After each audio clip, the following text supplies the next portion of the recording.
राष्ट्रीय शिक्षण धोरण 2020 भाग पहिला शालेय शिक्षण प्रकरण पहिले प्रारंभिक बाल्यावस्था संगोपन आणि शिक्षण अध्ययनाचा पाया प्रकरण दुसरे पायाभूत साक्षरता आणि संख्याज्ञान अध्ययनासाठी एक तातडीची आणि आवश्यक पुरवठ प्रकरण तिसरे शाळा सोडणाऱ्या विद्यार्थ्यांचे प्रमाण कमी करणे आणि शिक्षण सर्वत्र आणि सगळ्या स्तरांवर पोहोचेल हे सुनिश्चित करणे प्रकरण चौथे शाळांमधील अभ्यासक्रम आणि अध्यापनशास्त्र शिकणे हे सर्वांगीण एकात्मिक आनंददायक आणि रंजक असले पाहिजे प्रकरण पाचवे शिक्षक प्रकरण सहावे यथायोग्य आणि सर्वसमावेशक शिक्षण सर्वांसाठी शिक्षण प्रकरण सातवे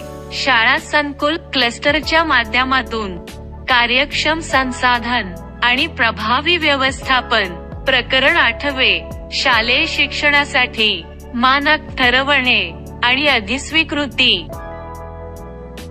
भाग दुसरा उच्च शिक्षण प्रकरण नववे दर्जेदार विद्यापीठे आणि महाविद्यालये भारतातील उच्च शिक्षण व्यवस्थेसाठी नवीन आणि भविष्योन्मुखी दृष्टिकोन प्रकरण दहावे संस्थांची पुनर्रचना आणि बळकटीकरण प्रकरण अकरावे अधिक सर्वांगीण आणि बहुशाखीय शिक्षणाच्या दिशेने प्रकरण बारावे शिक्षणासाठी अनुकूल वातावरण आणि विद्यार्थ्यांना सहयोग प्रकरण तेरावे प्रेरित उत्साही आणि सक्षम शिक्षक प्रकरण चौदावे उच्च शिक्षणातील समता आणि समावेशकता प्रकरण पंधरावे शिक्षकांचे शिक्षण प्रकरण सोळावे व्यावसायिक शिक्षणाची पुनर्कल्पना प्रकरण सतरावे नवीन राष्ट्रीय संशोधन फाउंडेशनच्या माध्यमातून दर्जेदार शैक्षणिक संशोधनाला चालना देणे प्रकरण अठरावे उच्च शिक्षणाच्या नियामक प्रणालीचा कायापालट करणे प्रकरण एकोणिसावे उच्च शिक्षणाच्या संस्थांमध्ये प्रभावी व्यवस्थापन आणि नेतृत्व भाग तिसरा विचार करण्याचे इतर महत्वाचे केंद्रीय मुद्दे प्रकरण 20 व्यावसायिक शिक्षण प्रकरण 21 प्रौढ शिक्षण आणि निरंतर अध्ययन प्रकरण 22 भारतीय भाषा कला आणि संस्कृतीला प्रोत्साहन प्रकरण 23 तंत्रज्ञानाचा वापर आणि एकात्मीकरण प्रकरण 24 ऑनलाईन आणि डिजिटल शिक्षण तंत्रज्ञानाचा समान वापर सुनिश्चित करणे भाग चौथा अंमलबजावणी प्रकरण 25 केंद्रीय शिक्षण सल्लागार मंडळाचे सक्षमीकरण प्रकरण 26 अर्थ पुरवठा सर्वांसाठी परवडण्याजोगे आणि दर्जेदार शिक्षण प्रकरण 27 अंमलबजावणी संक्षेपाक्षरांची यादी 2020 प्रस्तावना मानवाला आपल्या पूर्ण क्षमता वापरता येण्यासाठी समान आणि न्याय्य समाज विकसित करण्यासाठी तसेच राष्ट्रीय विकासाला चालना देण्यासाठी शिक्षण हा पाया आहे. भारताच्या सातत्यपूर्ण प्रगतीसाठी आणि आर्थिक विकास, सामाजिक न्याय आणि समानता, शास्त्रीय प्रगती, राष्ट्रीय एकात्मता आणि संस्कृतीचे जतन या क्षेत्रांमध्ये वैश्विक पातळीवर नेतृत्व करण्यासाठी सर्वांना दर्जेदार शिक्षण उपलब्ध करून देणे महत्त्वाचे आहे. व्यक्ती, समाज, देश आणि जगाच्या हितासाठी आपल्या देशातील समृद्ध प्रतिभा आणि संसाधनांचा पुरेपूर वापर करण्याकरता उच्च दर्जाचे सार्वभौमिक शिक्षण हा भविष्यासाठी सर्वात चांगला मार्ग आहे. पुढच्या दशकात जगातील सर्वात मोठी युवकांची लोकसंख्या भारतामध्ये असेल आणि त्या सर्वांना चांगल्या गुणवत्तेच्या शिक्षणाच्या संधी पुरवण्याच्या आपल्या क्षमतेवर आपल्या देशाचे भवितव्य ठरेल. भारताने 2015 मध्ये स्वीकारलेल्या शाश्वत विकासाच्या 2030च्या कृती कार्यक्रमाच्या उद्दिष्ट 4 SDG 4 मध्ये जागतिक शिक्षण विकास कृती कार्यक्रम समाविष्ट असून हे उद्दिष्ट 2030 पर्यंत सर्वांसाठी समावेशक आणि समान गुणवत्तेचे शिक्षण सुनिश्चित करणे आणि सर्वांसाठी निरंतर अध्ययनाच्या शिक्षणाच्या संधींना प्रोत्साहन देणे यासाठी प्रयत्न करण्याविषयी आहे. या उत्तुंग उद्दिष्टाकरता अध्ययनाला पाठिंबा देण्यासाठी आणि चालना देण्यासाठी संपूर्ण शिक्षण प्रणालीची नव्याने रचना करणे आवश्यक आहे, म्हणजे शाश्वत विकास कृती कार्यक्रम 2030 ची सर्व महत्त्वाची लक्ष्ये आणि उद्दिष्टे साध्य करता येतील. ज्ञानाच्या बाबतीत जगामध्ये वेगाने बदल होत आहेत. बिग डेटा, मशीन लर्निंग, कृत्रिम बुद्धिमत्ता यासारख्या विज्ञानाच्या आणि तंत्रज्ञानाच्या क्षेत्रांमधील वेगाने होत असलेल्या विकासामुळे जगभरातील अकुशल कामे आता माणसांऐवजी यंत्रे करू शकतील. त्याचवेळी विशेषतः गणित, संगणक विज्ञान आणि डेटा विज्ञान यातील कुशल कर्मचाऱ्यांना तसेच विज्ञान, समाजशास्त्र आणि मानवशास्त्रे यांच्यातील बहुशाखी क्षमता असलेल्या कुशल कर्मचाऱ्यांना वाढती मागणी असेल. हवामान बदलाबरोबर वाढते प्रदूषण आणि कमी होणारे नैसर्गिक स्रोत या परिणामांमुळे जगाची ऊर्जेची मागणी भागवण्यासाठी आता वेगळा दृष्टिकोन अंगीकारावा लागेल. वाढत्या साथी आणि महामारी यांच्यामुळे संसर्गजन्य रोगांच्या व्यवस्थापनात सहयोगाने संशोधन आणि लसींचा विकास करण्याची गरज निर्माण होईल. या साथींचा परिणाम म्हणून निर्माण होणाऱ्या सामाजिक समस्या बहुशाखी शिक्षणाची गरज अधोरेखित करतात.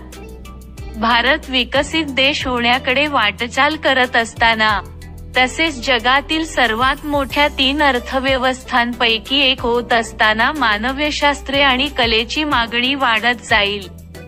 खरोखर रोजगाराची परिस्थिती आणि वैश्विक परिसंस्था वेगाने बदलत असताना मुलांनी केवळ शिकणेच महत्त्वाचे ठरणार नाही तर कसे शिकायचे हे शिकणे जास्त महत्त्वाचे ठरणार आहे. त्यामुळे मजकूर कमी करून शिक्षण तार्किक विचार कसा करायचा आणि समस्या कशा सोडवायच्या, कल्पक आणि बहुशाखी कसे व्हायचे, नाविन्यपूर्णता कशी आणायची, जुळवून कसे घ्यायचे आणि नवनवीन आणि बदलणाऱ्या क्षेत्रातील नवीन सामग्री कशा प्रकारे आत्मसात करायची या दिशेला वळले पाहिजे. शिक्षण अधिक अनुभवात्मक, सर्वसमावेशक, एकात्मिक, जिज्ञासू, संशोधन केंद्रित, लवचिक आणि अर्थातच आनंददायक होण्यासाठी अध्यापनशास्त्र उत्क्रांत होण्याची गरज आहे. शिकणाऱ्यांचे सर्व पैलू आणि क्षमता विकसित होण्यासाठी आणि शिक्षण सर्व दिशांनी विकसित होण्यासाठी उपयुक्त आणि शिकण्यासाठी अधिक समाधानकारक होण्यासाठी अभ्यासक्रमात विज्ञान आणि गणिताच्या बरोबरीनेच मूलभूत कला, हस्तकला, मानवशास्त्रे, खेळ, क्रीडा आणि स्वास्थ्य, भाषा, साहित्य, संस्कृती आणि मुले यांचा समावेश असणे अत्यावश्यक आहे. शिक्षणामुळे चारित्र्य घडले पाहिजे आणि ज्यायोगे शिकणारे नीतिवान, तर्कशुद्ध, सहानुभूतीशील आणि सहृदय बनतील आणि त्याच वेळी ते विद्यार्थी लाभदायक आणि समाधानकारक रोजगार मिळवण्यासाठीही तयार होतील. सद्यकालीन अध्ययनातून होणारी निष्पत्ती आणि काय करणे आवश्यक आहे यांच्यामधील दरी अगदी बालपणातील संगोपन आणि शिक्षणापासून ते उच्च शिक्षणापर्यंतच्या शिक्षण व्यवस्थेत सर्वोच्च दर्जा, समानता आणि एकात्मता आणणाऱ्या मोठ्या सुधारणा करून भरून काढणे अनिवार्य आहे. 2040 पर्यंत कोणत्याही शैक्षणिक व्यवस्थेपेक्षा दुय्यम नसलेली शिक्षण व्यवस्था असणे हे भारताचे ध्येय असले पाहिजे आणि या सर्वोच्च दर्जा असलेल्या शिक्षणासाठी विद्यार्थ्याच्या सामाजिक किंवा आर्थिक पार्श्वभूमीचा विचार न करता सर्वांना प्रवेश असायला हवा. राष्ट्रीय शिक्षण धोरण 2020 हे 21व्या शतकातील पहिले शैक्षणिक धोरण आहे आणि या धोरणाचे ध्येय आपल्या देशातील वाढत्या विकासात्मक आवश्यकतांवर उपाययोजना करणे हे आहे. या धोरणामध्ये SDG 4 सह 21च्या शतकातील शिक्षणाच्या महत्त्वाकांक्षी उद्दिष्टांशी सुसंगत अशी नवीन प्रणाली तयार करण्यासाठी भारताच्या परंपरा आणि मूल्ये यांवर भर देऊन शैक्षणिक रचनेचे नियमन आणि व्यवस्थापन यासह या रचनेच्या सर्व पैलूंमध्ये बदल आणि सुधारणा प्रस्तावित आहेत. राष्ट्रीय शिक्षण धोरण विशेषतः प्रत्येक व्यक्तीच्या सृजन क्षमतेच्या विकासावर जास्त भर देते. शिक्षणाने केवळ आकलन क्षमता विकसित केल्या पाहिजेत असे नाही, तर साक्षरता आणि संख्याज्ञान या मूलभूत क्षमता आणि उच्च दर्जाच्या तार्किक आणि समस्या निराकरण क्षमताच नव्हे तर सामाजिक, नैतिक आणि भावनिक क्षमतांचा विकाससुद्धा केला पाहिजे. प्राचीन आणि सनातन भारतीय ज्ञान आणि विचारांची समृद्ध परंपरा लक्षात घेऊन हे धोरण तयार करण्यात आले आहे. भारतीय विचार आणि तत्त्वज्ञानात ज्ञान, प्रज्ञा आणि सत्याचा शोध ही नेहमीच मानवाची सर्वोच्च उद्दिष्टे मानली जातात. प्राचीन भारतात शिक्षणाचे लक्ष्य या सांसारिक जीवनाची तयारी किंवा शाळेनंतरच्या जीवनाची तयारी म्हणून ज्ञान मिळवणे एवढेच नव्हते, तर पूर्ण आत्मा ज्ञान किंवा मोक्ष होते. प्राचीन भारतातील तक्षशिला, नालंदा, विक्रमशिला, वल्लभी अशा जागतिक दर्जाच्या संस्थांनी बहुशाखीय शिक्षण आणि संशोधनाची उच्च मानके तयार केली होती आणि वेगवेगळी पार्श्वभूमी असलेले आणि वेगवेगळ्या देशातील विद्वान आणि विद्यार्थी येथे शिक्षणासाठी येत असत.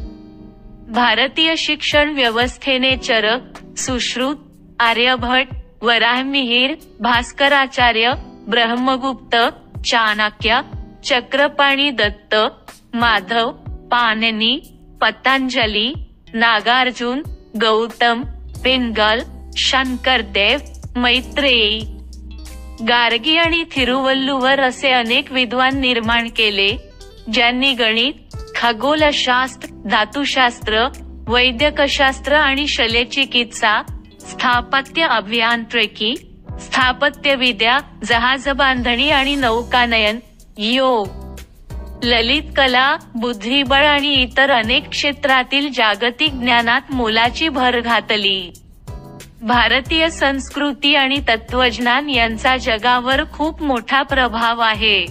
पुढील पिढ्यांसाठी जागतिकदृष्ट्या महत्त्वाच्या असलेल्या या वारशाचे केवळ संवर्धन आणि जननच नव्हे, तर त्यावर संशोधन करणे, त्यात वाढ करणे आणि आपल्या नवीन शिक्षण व्यवस्थेत त्यांचा नव्याने उपयोग करणे महत्त्वाचे आहे. शिक्षण व्यवस्थेतील मूलभूत सुधारणांच्या केंद्रस्थानी शिक्षक असला पाहिजे. नवीन शिक्षण धोरणाने शिक्षकाला सर्व पातळ्यांवर आपल्या समाजातील सर्वात आदरणीय आणि आवश्यक सदस्य म्हणून पुनर्स्थापित करण्यासाठी मदत करणे अत्यावश्यक आहे, कारण तो खरोखर आपल्या नागरिकांच्या पुढील पिढीला आकार देतो. शिक्षकांना सक्षम करण्यासाठी आणि त्यांनी आपले काम शक्य तितक्या प्रभावीपणे करावे म्हणून या धोरणाने शक्य त्या सर्व गोष्टी केल्या पाहिजेत. तसेच सर्वोत्तम आणि बुद्धिमान व्यक्तींना सर्व पातळीवर शिक्षकी पेशात सामावून घेण्यासाठी नवीन शिक्षण धोरणाने मदत केली पाहिजे. त्यासाठी त्यांची उपजीविका, आदर, सन्मान आणि स्वायत्तता या गोष्टी सुनिश्चित केल्या पाहिजेत. तसेच शिक्षण व्यवस्थेमध्ये गुणवत्ता नियंत्रणाच्या मूलभूत पद्धती आणि दायित्व या गोष्टी स्थापित केल्या पाहिजेत.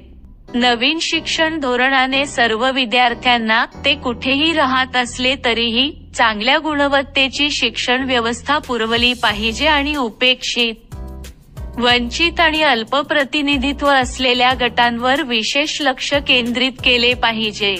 शिक्षण हे समानता सुनिश्चित करण्याचे मोठे माध्यम आहे आणि याद्वारे समाजात समानता, सर्वसमावेशकता आणि सामाजिक आर्थिक गतिशीलता साध्य करता येते. वरील गटातील विद्यार्थ्यांना काही अडथळे असले तरीही शिक्षण व्यवस्थेत प्रवेश घेण्यासाठी आणि त्यात त्यांना उत्कृष्ट कामगिरी करता येण्यासाठी सर्व प्रयत्न केले पाहिजेत. भारताच्या समृद्ध विविधतेचा आणि संस्कृतीचा मान ठेवत आणि त्याचवेळी देशाच्या स्थानिक आणि वैश्विक संदर्भातील गरजा लक्षात घेऊन या सगळ्या गोष्टींचा धोरणात समावेश केला पाहिजे. भारतातील युवकांना भारत देशाविषयी आणि इथल्या विविध सामाजिक, सांस्कृतिक आणि तांत्रिक गरजांबरोबरच येथील अद्वितीय कला, भाषा आणि ज्ञानाच्या परंपरांविषयी राष्ट्रीय अभिमान, आत्मविश्वास, आत्मज्ञान, परस्पर सहयोग व एकतेसाठी आणि भारताने सतत विकासाच्या पायऱ्या चढण्यासाठी ज्ञान होणे अतिशय आवश्यक आहे. आधीची धोरणे शिक्षणाच्या जुन्या धोरणांच्या अंमलबजावणीने मुख्यतः प्रवेश आणि समानतेवर भर दिला होता. राष्ट्रीय शिक्षण धोरण 1986 चा कृती कार्यक्रम 1992 मध्ये सुधारण्यात आला. NPA 1986/92 आधीच्या धोरणातील पूर्ण न झालेले काम या धोरणाद्वारे पूर्ण करण्याचा पुरेपूर प्रयत्न करण्यात आला आहे. 1986/92 च्या मागील धोरणानंतरचे एक मोठे पाऊल म्हणजे निःशुल्क आणि अनिवार्य शिक्षण अधिनियम 2009 हे होते. याद्वारे सार्वत्रिक प्राथमिक शिक्षण साध्य करण्यासाठी कायदेशीर आधार उपलब्ध करण्यात आला. या धोरणाची तत्त्वे या शिक्षण व्यवस्थेचा हेतू तार्किक विचार आणि कृती करण्यासाठी सक्षम असलेल्या आणि सहृदयता, करुणा, सहानुभूती, धैर्य आणि चिकाटी, विज्ञानाधिष्ठित कल व रचनात्मक कल्पनाशक्ती, नैतिक बांधिलकी आणि मूल्ये असलेल्या चांगल्या व्यक्ती विकसित करणे असा आहे. याचा उद्देश आपल्या घटनेद्वारे परिकल्पित न्याय्य, सर्वसमावेशक आणि बहुलतावादी समाजाच्या निर्मितीत सहभाग घेणारे, कार्यक्षम आणि चांगल्या प्रकारे योगदान देणारे नागरिक तयार करणे असा आहे. ज्या संस्थेत प्रत्येक विद्यार्थ्याला आपल्याला इथे आपुलकीने वागवले, आपले स्वागत केले जाते असे वाटते आणि त्याची जिथे काळजी वाहिली जाते. जिथे एक सुरक्षित आणि प्रेरणादायी शैक्षणिक वातावरण असते. जिथे सर्व विद्यार्थ्यांना शिकण्यासाठी विविध अनुभव प्रकार उपलब्ध करून दिले जातात आणि जिथे शिकण्यासाठी चांगल्या पायाभूत सुविधा आणि उपयोगी संसाधने उपलब्ध असतात, ती खरी चांगली शिक्षण संस्था असते. या सर्व गोष्टी साध्य करणे हे प्रत्येक शैक्षणिक संस्थेचे ध्येय असले पाहिजे. मात्र त्याचवेळी विविध संस्था आणि शिक्षणाच्या विविध टप्प्यांमध्ये सुलभ सहयोग आणि समन्वय असणे आवश्यक आहे. सर्वसाधारणपणे शिक्षण व्यवस्था आणि त्याबरोबरच स्वतंत्र संस्था या दोन्हींना मार्गदर्शन करणारे मूलभूत सिद्धांत असे आहेत.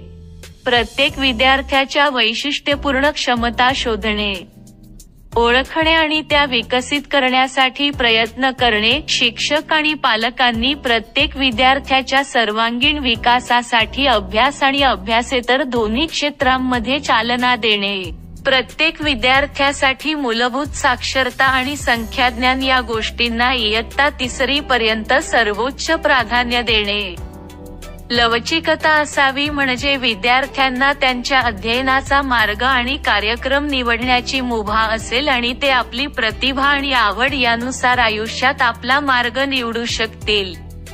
कला आणि विज्ञान, अभ्यास आणि अभ्यासेतर उपक्रम, व्यावसायिक आणि शैक्षणिक प्रवाह यांच्यामध्ये कोणतेही स्पष्ट विभाजन नसले पाहिजे, म्हणजे ज्ञानाच्या क्षेत्रांमधील हानिकारक उच्च नीचता आणि त्यांच्यात पडलेले अंतर दूर होईल. सगळ्या ज्ञानाची एकता आणि अखंडता सुनिश्चित करून एका बहुआयामी जगासाठी विज्ञान, समाजशास्त्र, कला, मानवशास्त्रे आणि खेळ यांच्यामध्ये बहुशाखित, मल्टी डिसिप्लिनरी आणि समग्र शिक्षणाचा विकास. घोकंपट्टीऐवजी किंवा परीक्षेसाठी शिकण्याऐवजी संकल्पना समजून घेण्यावर भर. तर्कशुद्ध निर्णय घेण्यासाठी आणि नाविन्यपूर्णतेला प्रोत्साहन देण्यासाठी कल्पकता आणि तार्किक विचार. नैतिकता आणि मानवी आणि घटनात्मक मूल्ये उदा.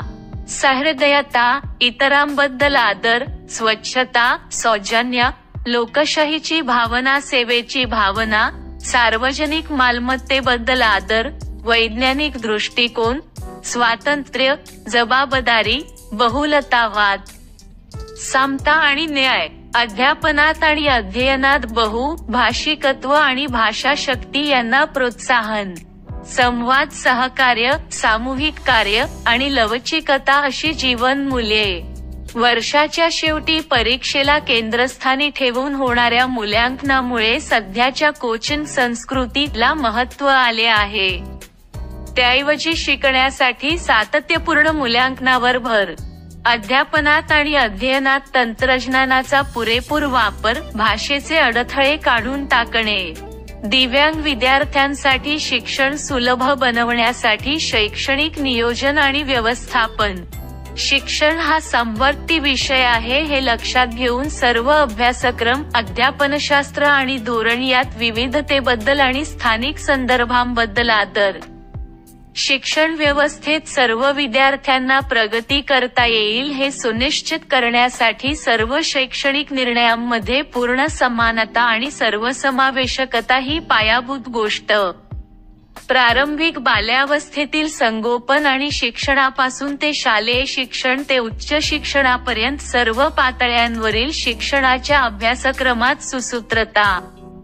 शिक्षक आणि प्राध्यापक हे शिक्षण प्रक्रियेचे केंद्र मानणे, त्यांची भरती आणि तयारीची उत्कृष्ट व्यवस्था, सातत्यपूर्ण व्यावसायिक विकास आणि कामकाजाचे वातावरण व सेवेची स्थिती सकारात्मक असणे.